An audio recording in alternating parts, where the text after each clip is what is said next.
현실 문제를 지적해야만 하는 그런 메시지, 그리고 다른 복음과 대조하면서 현실교회의 병폐를 지적하고 이 시대의 신자들이 추구하는 그것이 얼마나 하나님이 주시고자 하시는 그 복음과 동떨어지는가를 지적해서 그들의 사고의 방향, 신앙의 방향을 바꿔주고자 했던 것이 이 갈라디아서이고, 제가 바로 그들에게 전하고 싶었던 메시지였기 때문에 아주 큰 영적인 씨름의 한 현장이 바로 이 갈라디아서를 강해하는 교실이 아니었을까라고 생각을 하게 됩니다.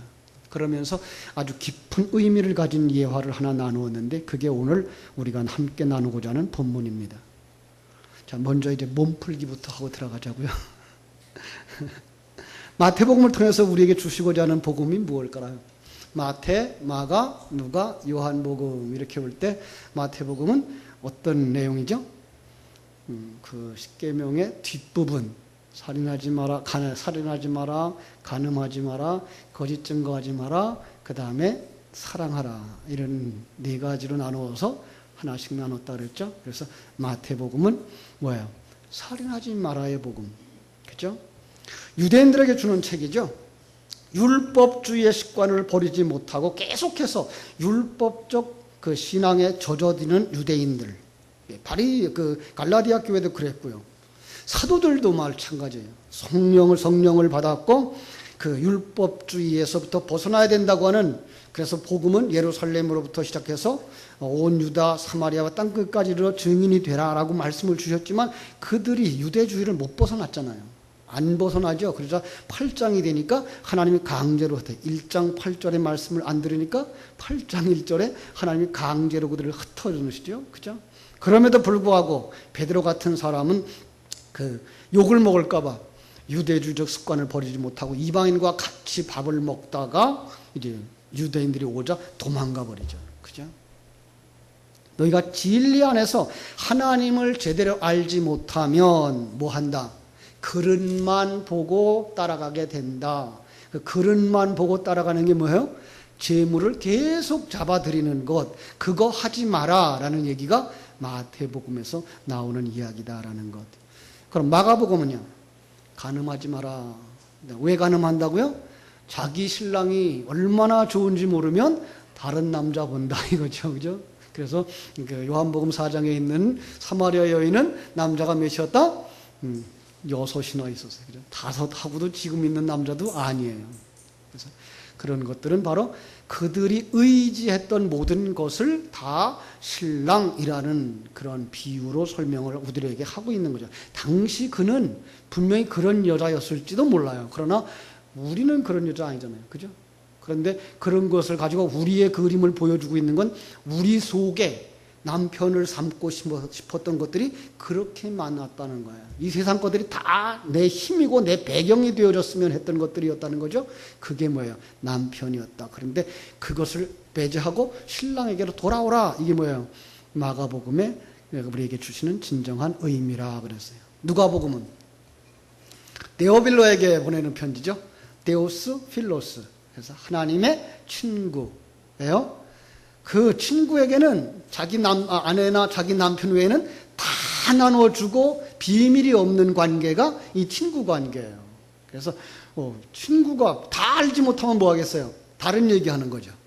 성경은 그 알고 전하는 걸 복음이라고 그러고 그것을 빼놓고 다른 얘기를 하고 있는 걸 거짓말, 그죠? 그것을 전하는 자를 거짓 선지자 이렇게 말하고 있는 거죠. 그래서 이제 그 진리를 가장 정확하게 설명해 주려고 누가는 사도행전 전에 누가복음을 썼고 누가복음 후서를 써서 사도행전을 써가지고 그 복음에 관한 이야기, 생명과 진리에 관한 이야기를 자세하게 풀어줬고, 그래서 제일 긴 책이 이제 복음서 중에 제일 긴 책이 이제 누가복음이죠. 그리고 나서 그것도 지식을 담아준 그릇이고 그 다음에 그 지식 안에 담겨진 진리가 생명이 되어지면 이렇게 사는 거란다를 보여주는 것이 사도행전이라고 그렇게 얘기를 했습니다. 그래서 이제 마태복음은 그런 희생 제물 더 이상 하지 마라. 왜? 그건 그릇으로 준 거야 라는 얘기를 했죠. 그죠? 자, 그래서 율법에 담아주신 그 진리를 잘 풀어 설명해 준 책이 이제 마태복음인데요. 그래서 마태복음 속에는 비유가 참 많습니다. 예, 왜냐하면 이게 다 그릇이야 라는 얘기죠. 이게 다 그릇이야. 그 그릇 속에 뭐예요? 진리를 담아주신 거예요. 진리 뭐예요? 천국을 담아주셨고, 하나님을 보여주셨고, 구원자를 보여주셨고, 하나님의 백성들은, 그래서 그 생명을 가진 자들은 이렇게 살아가는 거야 라고를 보여준 게 이제 마태복음이었던 것이죠. 그래서 그 마태는 그 마태복음을 기록하면서 그 기록하는 과정을 뭐 하는 과정과 똑같이 기록했다? 출애굽의 과정과 똑같이 기록했다. 그죠? 출애굽의 과정을 예수님도 같이 걸어가는 그 과정으로 그려가면서 그 순서대로 그려가요. 그래서 첫 번째로 이제 마태복음 1장에서 족보를 보여주죠.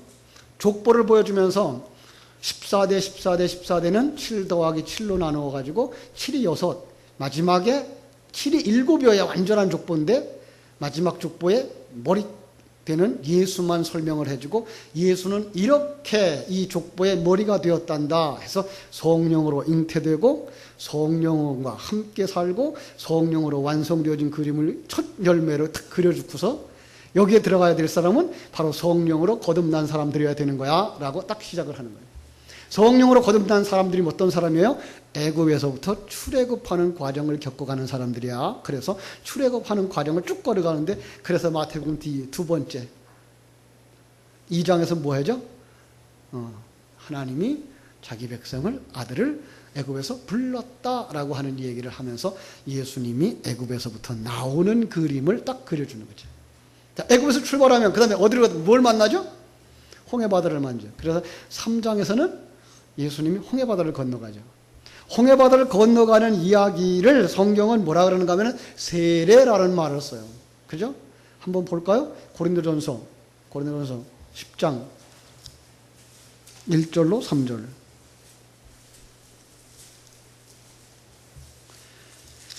고린도전서 10장 1절로 3절. 형제들아 나는 너희가 알지 못하기를 원하지 아니하노니 우리 조상들이 다 구름 아래 있고 바다 가운데를 지나며 모세에게 속하여 다 구름과 바다에서 세례를 받고 이렇게 말해요. 그죠? 세례를 받았어요. 그러니까 홍해를 건너는 게 뭐였어요? 애굽의 입장에서 보면은 홍해로 빠져서 그들은 죽는 거예요. 그죠? 그 다음에 광야에서 보면은 그들은 뭐예요? 그 죽음에서부터 올라오는 부활이에요. 그래서 죽음과 부활. 그게 뭐예요? 세례인 거예요. 예. 그래서 예수님이 3장에서 뭐예요? 우리 자기 백성들을 품에 안고 십자가에서 죽으시는 그 그림을 역사 속에서는 2000년 전에 예수님이 세례 요한에게 세례를 받고 물에서 올라오는 그 그림을 그려주고 있지만 실제로는 모든 역사 속에 자기 백성들을 품으시고 우리가 일생토록 뭐 한다고요? 죽으시는 거예요. 일생토록 뭐 해요? 또 이제 물에서부터 나오는 거예요. 이 과정이 우리의 신앙 생활인 것을 우리에게 보여주죠. 자, 이제 이스라엘 백성들이 시내를 지나가면 그 광야에서 예수님이 뭘 한다고 했을까요? 광야에서 이스라엘 백성들은 뭐 했어요? 광야에서 시험을 당해요. 그래서 만나를 주신 이유가 뭐예요? 시험하기 위해서라고. 그러니까 만나를 주는 그 시험, 예수님이 만나 시험을 받나요? 뭐야? 사단이 뭐라 그래요? 돌덩이를 가지고 떡덩이가 되게 해서 먹어라. 그렇죠. 그러니까 이 만나의 시험이에요. 그럴 때에 예수님 뭐라 그래요? 사람이 떡으로만 사는 거 아니고 하나님의 입으로 나오는 모든 말씀으로 사는 말씀이에요. 여기 강조할 거는. 하나님의 말씀. 그게 뭐예요? 요한복음 6장 63절에서는 말씀이 곧 성령이시고 그게 진리인 거예요. 그걸로 사는 거예요. 우리들은. 그러니까 우리가 이 세상을 살아가는 건 이 세상에 육신의 몸을 뭐 해야 돼요? 안 먹어도 돼요? 안 먹으시면 기운 없어요. 잡수셔야 돼요. 이 세상의 일반적인 은총 속에서 살아가는 건 불신자나 신자나 다 똑같아요. 저들도 피곤하면 자듯이 우리도 피곤하면 자야 되고 저들도 배고프면 먹어야 되고 우리도 배고프면 먹어야 돼요. 그것과 관계없이 우리는 뭐로 살아야 돼요? 하나님의 말씀, 언약의 말씀, 진리를 붙잡고 사는 것이 있어야 되는 거예요. 그 시험을 예수님은 통과하는 거예요. 이스라엘 백성들은 광야에서 시험을 당하면서 통과 못한 사람은 거기서 죽는 거예요. 통과한 사람만 어디 들어가요? 가나안 땅에 들어가는 거예요. 가나안 땅에 들어갈 때 누가 데리고 들어가요? 여호수아가 데리고 들어가요. 그 여호수아가 이 시험을 통과한 예수의 상징이었던 거예요. 이렇게 해서 이제 4장을 지나면 5장을 마태복음 5장 뭐 하죠? 산상수훈이에요. 산에 올라가서 교훈하시는 말씀. 예. 그럼 출애굽한 이스라엘 백성은 산에 언제 올라가죠? 그렇죠. 시내산에 와서, 시내산에 와서 그들의 대표자만 산에 올라가는 그림을 딱 그려주는 거예요. 예수님은 바로 그들 제자들을 데리고 산에 올라가는 거예요. 그러면서 모세는 산에 올라가서 십계명을 받는데, 재미난 건 십계명을 받는데 시간이 며칠 걸렸다? 40일 걸렸어요. 왜 그랬을까요? 그 십계명 10가지가 그렇게 힘들어요? 그건 그릇이고 그 안에 담겨져야 하는 진리는 이거야를 40일 동안 공부한 거예요. 40일 동안 하나님의 존재에 대하여서, 하나님이 일하실 계획에 대하여서, 그리고 하나님이 자기 백성들과 함께하고 있는 것에 대하여서, 그들을 어떻게 만드실 것인가에 대한 이야기를 쭉 40일 동안. 그래서 그가 돌비를 가지고 내려왔을 때, 첫 번째는 이제 그들이 우상 숭배하기 때문에 깨졌어요. 두 번째 다시 돌비를 가지고 내려왔을 때 성경은 조금 기록을 차고 있게 했어요. 모세의 얼굴에서 광채가 났다 그러죠. 사실은 원문을 제대로 해석하려고 그러면 돌비에서 광채가 나요. 왜 그럴까요? 빛광자예요. 빛은 뭐예요? 하나님의 세계의 존재가 이 세상에 들어왔을 때 그걸 빛이라고 말하는 거예요. 그래서 창세기 1장 빛이 있으라 하시면 빛이 있었고, 그 뭐예요?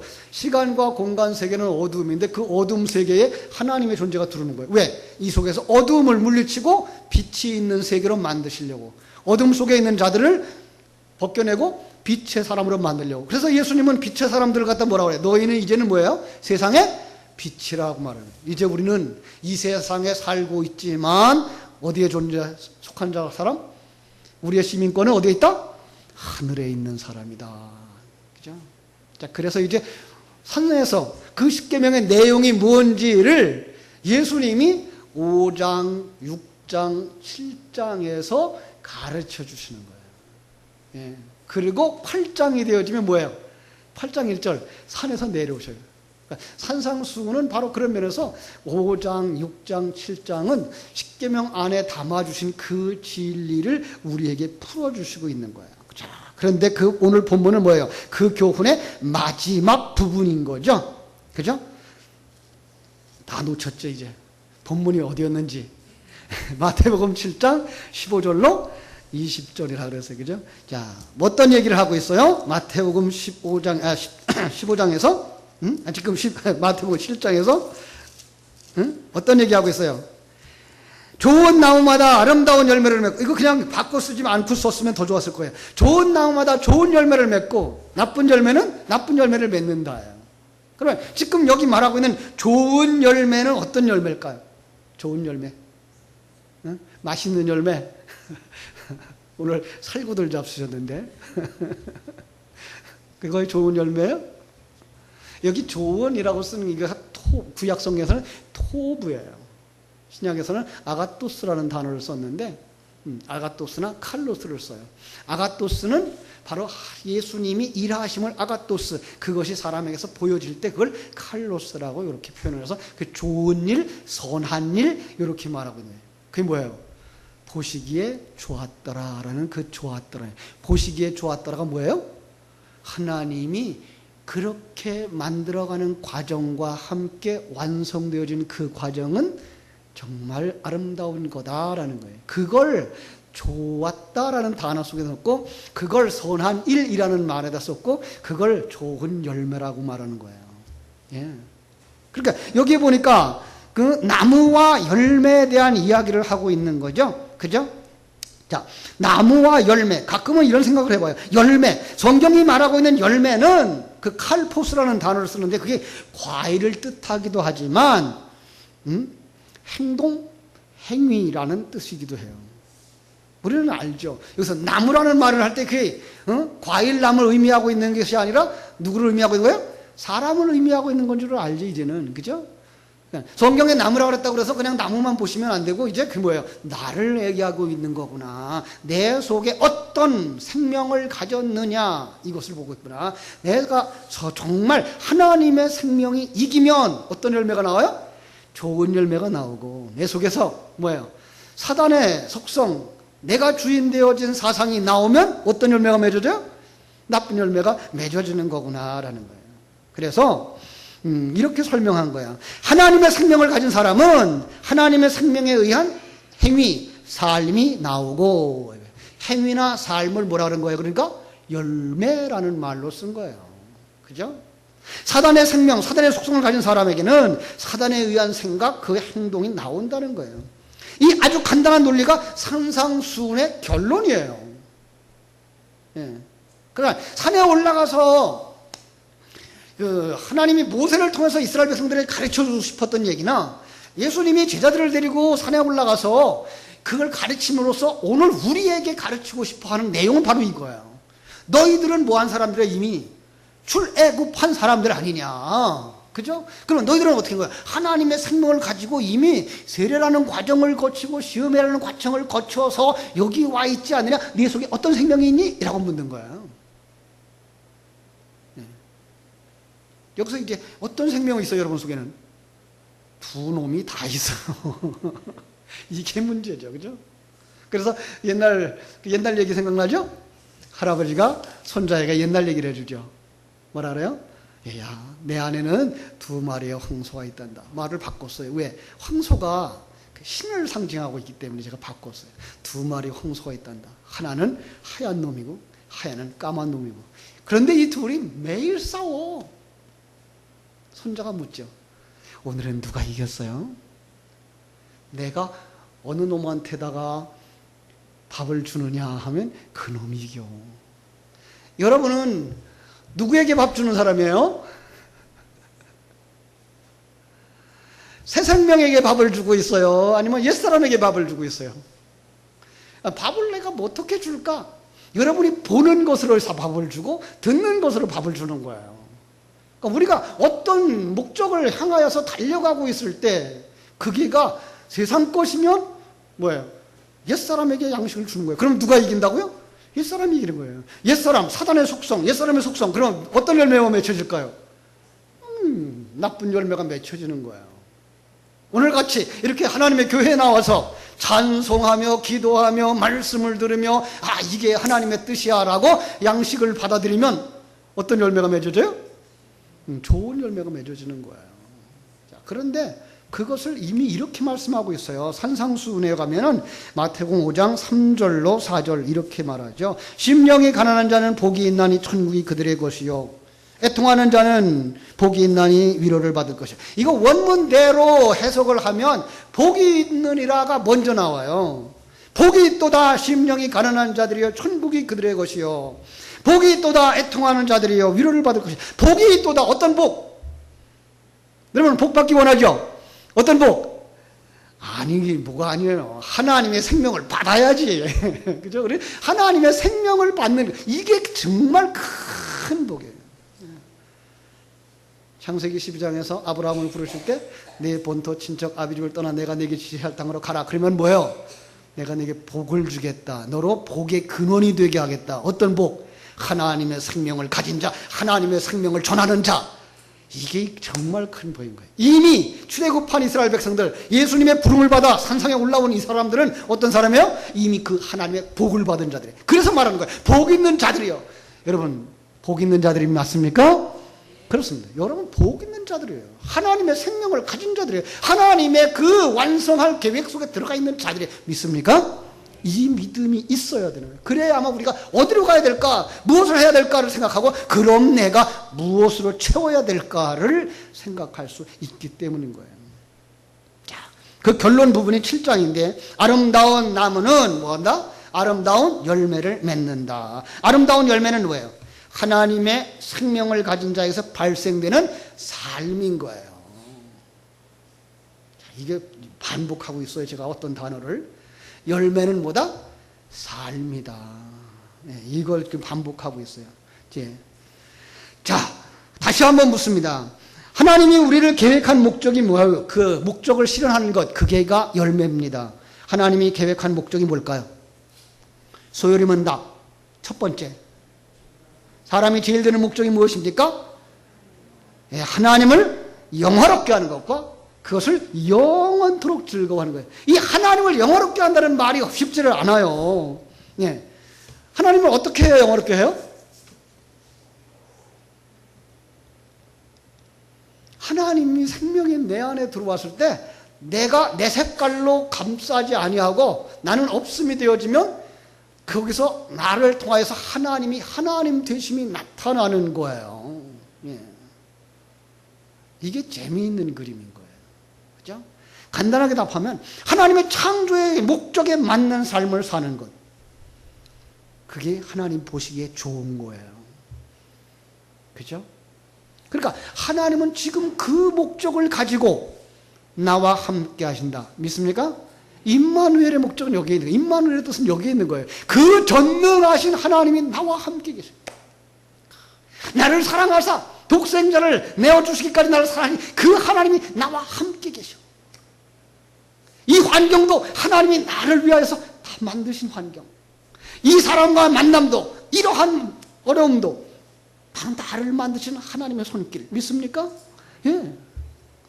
그래서 하나님이 나를 어떤 사람으로 만들려고 할까?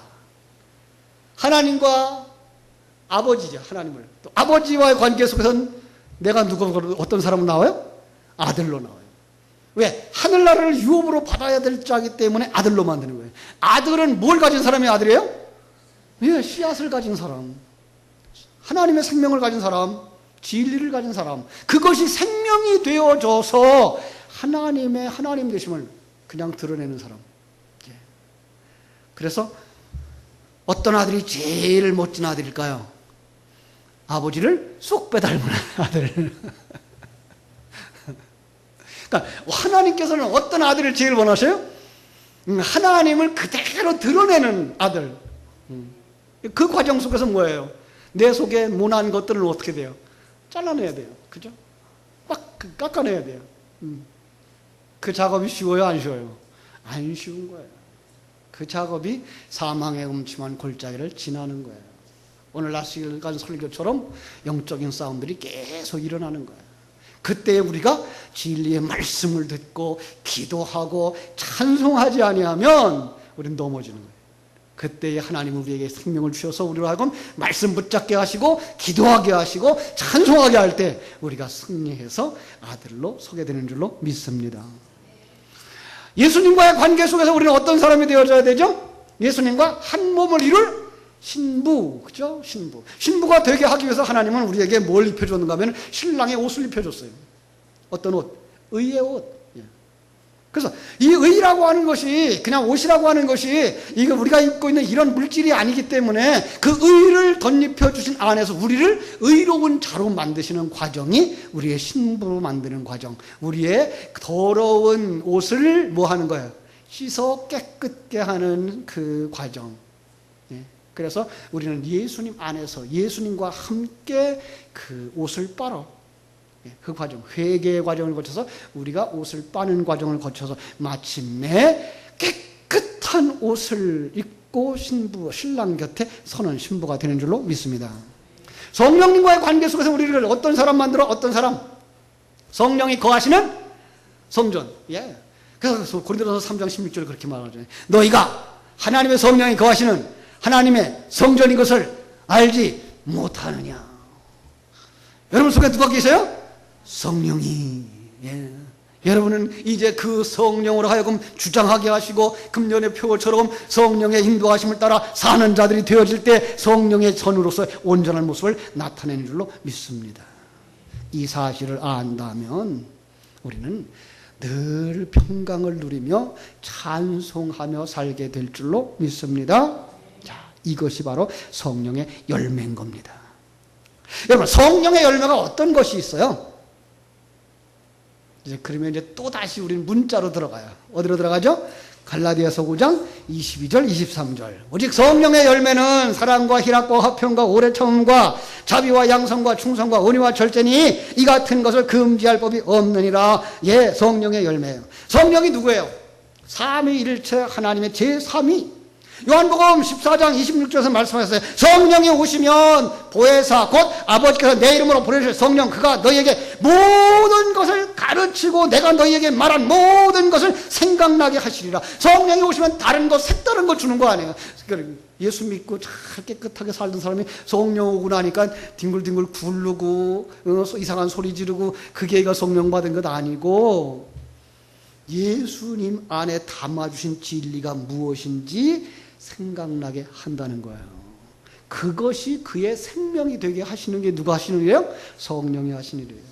그래서 요한복음 16장 8절, 그가 오면 어떻게 된다고요? 죄에 대하여, 의에 대하여, 심판에 대하여 책망하시게 되어 있다고요. 어떻게 하려고? 우리를 씻어 깨끗게 하시려고, 헐고 다시 지으시려고, 탕자가 돼지우리가 가까이서 이제 나와서 아버지 집으로 가게 하시려고. 그죠? 요한복음 6장 63절, 내가 너에게 이른 말이 영이다 그리고 생명이다. 학생들이 물어요. 왜 9가지 열매를 설명해 주지 않죠? 여러분, 그거 하나하나 설명해야 돼요? 자, 한번 조금 한 걸음 뒤로 물러서서 생각하자고요. 그게 뭐라고요? 성령의 열매라니까요. 성령에 의해서 살고 있는 그 사람의 삶이에요. 그건 하나하나 설명을 해줄 이유가 없어요. 자, 마치 요한계시록에서 천국을 어떻게 표현하죠? 요한계시록 21장 9절로 29절에 보면 하나님의 영광이 있더라 그래놓고 지극히 귀한 보석 같고 벽옥 같고 수정 같고, 그래서 성벽이 벽옥으로 쌓였고 그 성이 황금으로 되어졌고 문은 진주문으로 되었고 길은 맑은 유리 같고 그 정금으로 되었다. 심지어 22장은 수정같이 맑은 생명수 강이 보이고 강 좌우에 생명나무가 있고 12가지 열매가 12달 동안 계속 열리더라. 이건 뭔지 아세요? 그 모든 단어들이 성부 하나님을 묘사했던 단어들이에요. 한번 보실까요? 요한계시록 4장 3절. 요한계시록 4장 3절. 자, 이제 2절 3절 같이 보겠어요.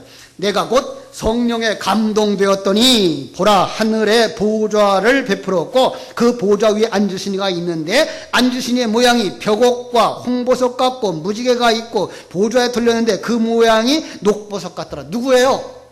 하나님을 묘사하는 단어들이에요. 그런데 요한계시록 21장 22장은 누가 이룬 성전이에요? 여러분과 내가 이룬 성전이에요. 그런데 여러분과 내가 이룬 성전 속에 누가 들어가 있는 거예요? 하나님이. 예. 그 성전은 이렇게 그냥 벽돌로 쌓거나 이렇게 흙으로 쌓아놓은 그런 성전이 아니라 하나님과 내가 이룬 성전인데 거기에 나는 없고 내 안에 가득한 하나님의 영광만 나타나 보여주는 것이 바로 이렇게 묘사한 거예요. 그러니까 하나님을 이 땅에 있는 어떤 단어로도 묘사할 수가 없어. 그래서 뭐 했다고요? 우리가 알고 있는 최고 좋은 것들, 값진 것들, 그리고 그 귀한 것들을 갖다가 다 묘사를 해서 하나님은 이런 분이야 라고 설명을 했을 뿐이지 하나님이 뭐 보석 같고 뭐 그런 건 아니란 말이에요. 똑같은 거예요. 성령의 열매 뭐예요? 성령이 내 안에서 살아 열매를 맺었어요. 그 열매가 뭐라고요? 삶인 거예요. 내가 어디에서 어떤 삶을 살아요? 예, 성령이 주인 되어진 삶을 사는 거예요. 그러니까 그게 뭐예요? 어떤 모습이에요? 사람들이 가장 인격적이라고 생각하고 가장 고상하다고 생각했던 그 많은 단어들을 여기다가 써붙인 거예요. 뭐라고요? 사랑은 공이고 희락이고 화평이고 오래 참음이고 자비고 양선이고 충성과 온유와 절제. 그래서 이런 것들은 뭐 할 수 법이 없다? 금지할 법이 없느니라. 왜? 여러분의 하나님의 생명이 그 속에 들어가서 이제는 나는 없어져서, 그러면 내가 없어지고 나면 뭐예요? 그게 밖으로 그냥 자연적으로 나오는 거란 말이에요. 어떤 것이? 하나님의 형상이, 하나님의 속성이, 예. 그게 뭘로 표현되어져 있는 거예요? 사람의 글자로 묘사되어져 있는 거예요. 우리가 생각하고 있는 이런 사랑이나 희락이나 화평이나 오래 참음, 자비, 양선, 충성, 옹수, 절제는 누구도 할 수 있다. 불신자들도 할 수 있는 거예요. 그러나 성령의 열매는 내 안에 그게 생명이 되어져서 나올 때는 그런 정도가 아닌 성령으로 말미암아서 맺어진 열매. 그 열매는 각각 사람의 그릇에 따라 다 달라. 그죠? 예. 남자를 통해서 나타나는 그릇, 여자를 통해서 나타나는 그릇, 그죠? 조그만 들국화를 통해서 나타나는 그 빛깔, 그 다음에 장미꽃을 통해서 나타나는 빛깔이 다른 것처럼 다 달라. 그러나 그 속에 뭐가 있어요? 하나님의 생명이 있는 거예요. 이 사람만 무슨 열매를 맺어요? 좋은 열매를 맺는 거예요. 자, 여러분들은 어떤 생명을 가진 나무인가요? 좋은 나무. 이제 여러분들 속에서 성령의 아름다운 색깔들이 막 나타나셔서 다른 사람이 볼 때에 여러분의 외모를 보거나 여러분이 가진 돈을 보거나 여러분이 가진 지위를 보는 게 아니라 여러분 속에 있는 생명을 보게 되는 역사가 일어날 때 그가 증인의 역할을 감당하며 살게 되는 줄로 믿습니다. 기도하겠습니다. 하나님 우리 아버지, 그 신은혜와 사랑을